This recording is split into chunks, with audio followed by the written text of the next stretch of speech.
Vision loved the video. We talked about making more of a documentary, and it happened. I mean, it was so organic and so wonderful, a series of these wonderful coincidences, and it was the smoothest production I've ever been involved with, really. I guess, really, it was a story that had to be told. I mean, these guys could tell the story better than anybody, because it started with about 7 drummers and this genius, this percussion genius named Rick Lazar, teaching people how to play drums, walking off the street, how to play drums. Everybody was welcome. Everybody belonged. All ages, all races. And little by little, it grew into this actual band that performs intricate drum styles from Brazil, funk, hip-hop, R&B. It's incredible to watch, and absolutely incredible to watch, and an incredible story to be told. But you can't watch it because you actually have to dance. Exactly. It's not something that can be watched sitting down. I defy you. Sure. So maybe you guys can talk a little about the squad and what it was like doing the film. Well, the squad. For those looking for kind of a guideline of how we got here, here's the way you do it. Get yourself a 30-piece band composed mainly of percussion. No medley, just percussion. And use people who've never taken music, get them all together, teach them how to play, and then go busk on Queen Street, close to CTV, where if you wait long enough, a hot, young up-and-comer producer-director will come by, check you out, and love you so much he'd be there all the time. This guy wouldn't leave us alone. Hello, it's Joel. Greg, it's Joel again. Tell him I'll call him later. Okay, listen, Joel. And then he'll go ahead and make a hot video that Vision will love. And we'll play all, like for 3 years. They play that Still all play it. I still love it. And then from then, you'll somehow end up with a great documentary in the real world. So that's the history of how we got here. Yeah. Well, the experience for us was really amazing because, as it's been mentioned several times, the band started in January 1999. There were 9 people who originally formed this group, but they were just jamming.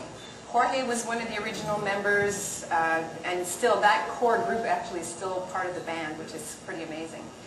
And word of mouth, people sort of, started to know about this group. What's this about? I mean, me personally, I'm a classically trained flute player. And I've always loved percussion, always loved to dance, and I've always wanted to do percussion. For me, it was always the dream of being Sheila E. I just had this image of me playing those drums, and with no experience. And I showed up one day. My music partner at the time said to me, "Oh, I found out about this great group. They get together on Sundays," and I thought they were classes. I thought, perfect, I'll learn how to play. And I showed up on a Sunday afternoon, and Rick Lazar opened the door, and my mouth just dropped to the floor because he played in a band called Coconut Groove that I used to follow when I was a teenager. I used to go with my brother underage into the clubs and follow Coconut Groove, and I thought, oh, that's the percussionist from Coconut Groove. And unbeknownst to me, he's become one of the greatest percussionists of this country. I mean, Rick Lazar is an unsung hero in this country in musical terms. He's a drum god. He is a drum god. He is absolutely brilliant. He can play any rhythm from any culture, any drum that you put in front of him. And to have taken a group of mostly non-professional musicians, especially people who had never touched a drum in their life, never played music in their life, and to take a group of people that grew from 9 to 20 to now we're almost 40 people, and to create what he has created with this band is absolutely unbelievable. And for me, to come in, I remember just describing to somebody saying, like the first time I shook that instrument, I just thought I had died and gone to heaven. It's like coming home somehow. And after 7 years, I still have that feeling. And it's because of Rick. The patience this man has is extraordinary. In the film, which is really funny, he keeps repeating, I don't know why I started this band. I can't remember why I started this band. Like he just couldn't, like a professional musician with, international acclaim starting a group with, people with no experience. And he says, I would have never dreamed that the band could have become what it has become today. And, hats off to him, because really the passion is still there, the excitement, it's very infectious. And as, Alberta described, when you see us perform, you really can't sit down. Because the people who are in this band do it for the love of Rick, first of all, and then the love of the music. I love the music. It's just fantastic. Come see us next Wednesday. Please, and as a shameless publicist that I am, we are having a CD release concert next Wednesday at the Mod Club.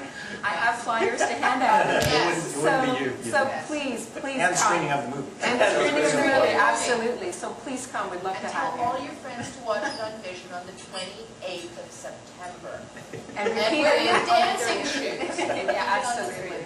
But I think in all of this, for people who are thinking about making films themselves or starting out in this business, there's some pretty key bits of information in this, and that's that for to get your thing seen or to get your project to float to the top of that pile of literally more than 1,000 things that somebody like me has to look at a year. Having something like that Samba Squad video, the Nathaniel Depp video, was absolutely key to making this project work.